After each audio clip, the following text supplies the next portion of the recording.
Yan po, luto na po yung ating pakbet. Patayin na po natin siya. Transfer na po natin siya sa isang lagayan. Ayan. Yung ating pakbet.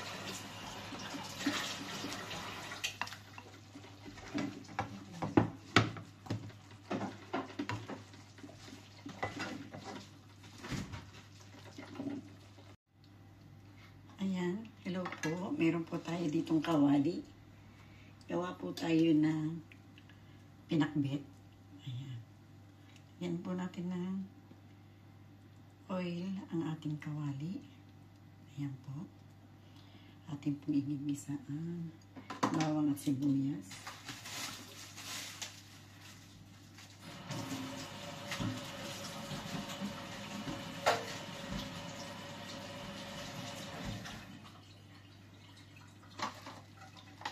Ininit na po natin yung ating kawali na may mantika.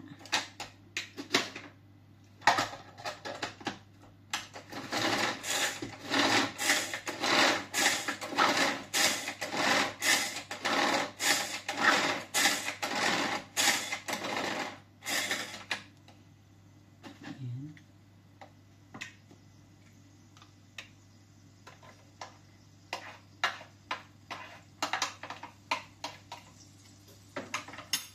Yan, umiinit na po yung ating kawali.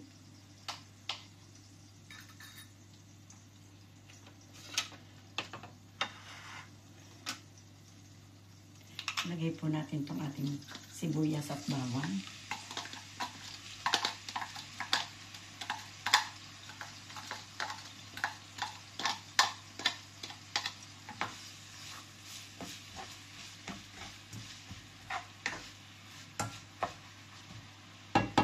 Hintayin po natin mag-melt ng konting ating sibuyas at saka bawang.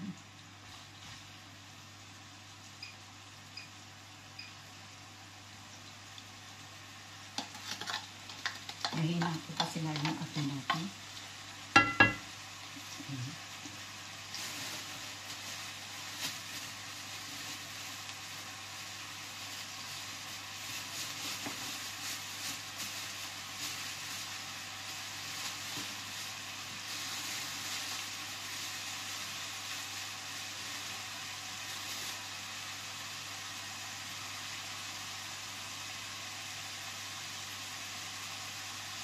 Meron po tayo ditong chicken. Ay meron din tayong tomate. Unahin po muna natin ang ating kamatis.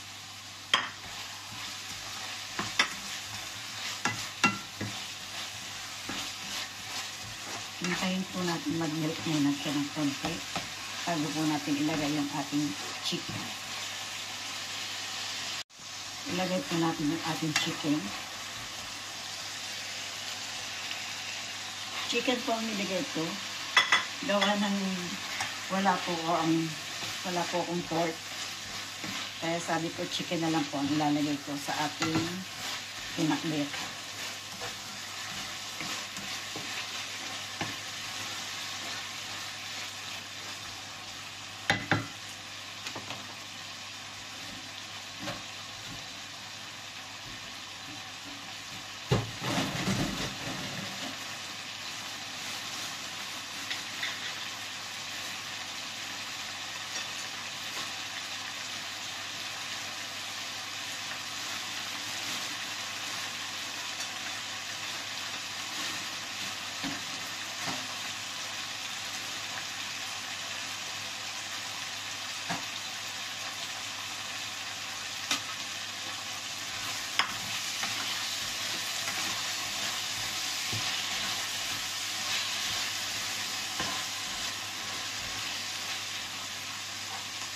Lagay po natin ito ating sitaw.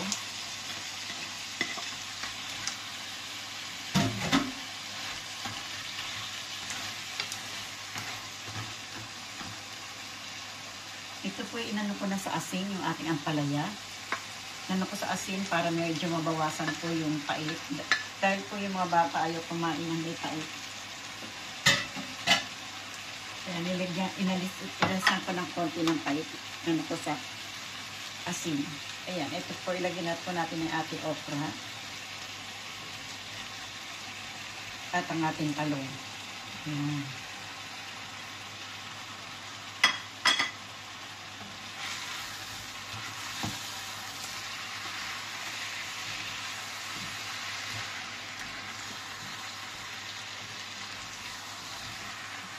Ayan.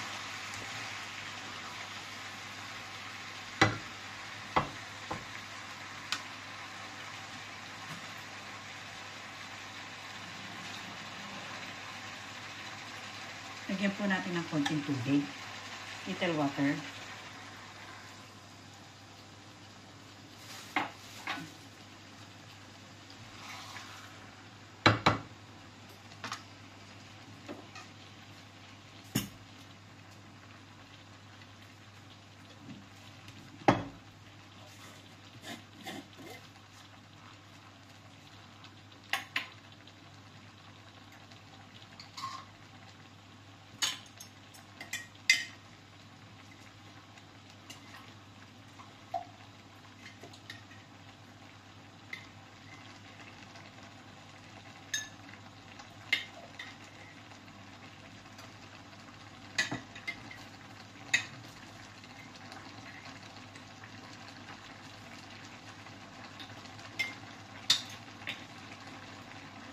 Meron po ako dito bagoong isda.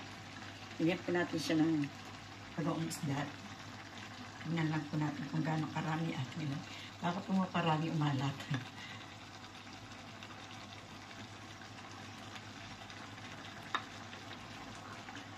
Homemade po yung ating bagoong isda. Wala naman po kasi mabili dito na bagoong isda. Ang sarap po ng amoy ng bagoong isda. Kaya ilalagay ko ng lahat.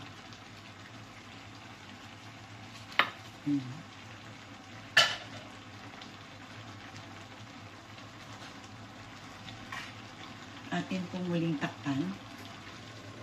Ang liit po ng aking pantakip. Na po ang ating pakbet. Ayan. Medyo okay na po siya. Lagyan po natin siya ng chicken cubes. Ayan po.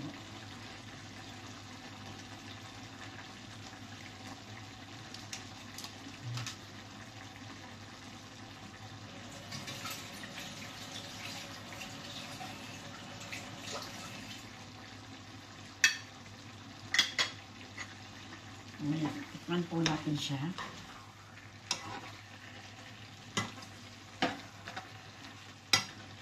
Ang ating pakbet. Wow. Tikman po natin.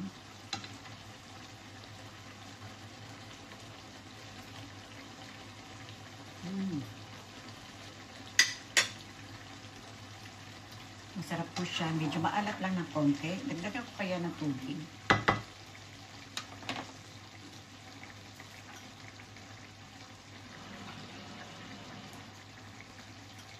Medyo maalat ng konti dahil sa bagoong. Hindi po ako... Sa iba po tama na yung lasa niyan. Kasi ako po hindi ako masyadong sa asin. Bawal po kasi sa akin yung asin. Kaya pag umalat ng konti, pakiramdam ko yung maalat na. Kasi bawal po sa akin ang asin. Kaya ang mga luto ko po medyo kulang sa asin. Kita nyo po lagi sinasabi konting asin lang na akin nilalagay. Kasi po sa akin ay bawal ang asin.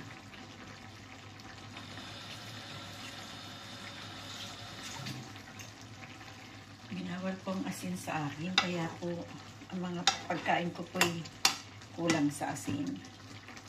Siguro po sa iba ay okay to. Dahil medyo nag-ano po. Hindi ko na po nilagyan ng asin. Bagoong lang po. Na konti.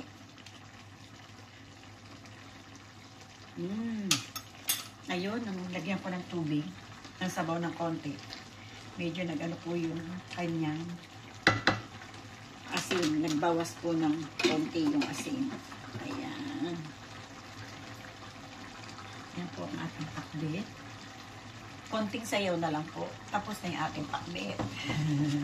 Konting sayaw na lang. Po yung ating pakbet. May transfer ko na rin po sa isang bowl. Ayan. Ang ating pakbet. Ayan po. Yummy, yummy. Sarap. Maraming po salamat sa inyong lahat. Bye-bye po.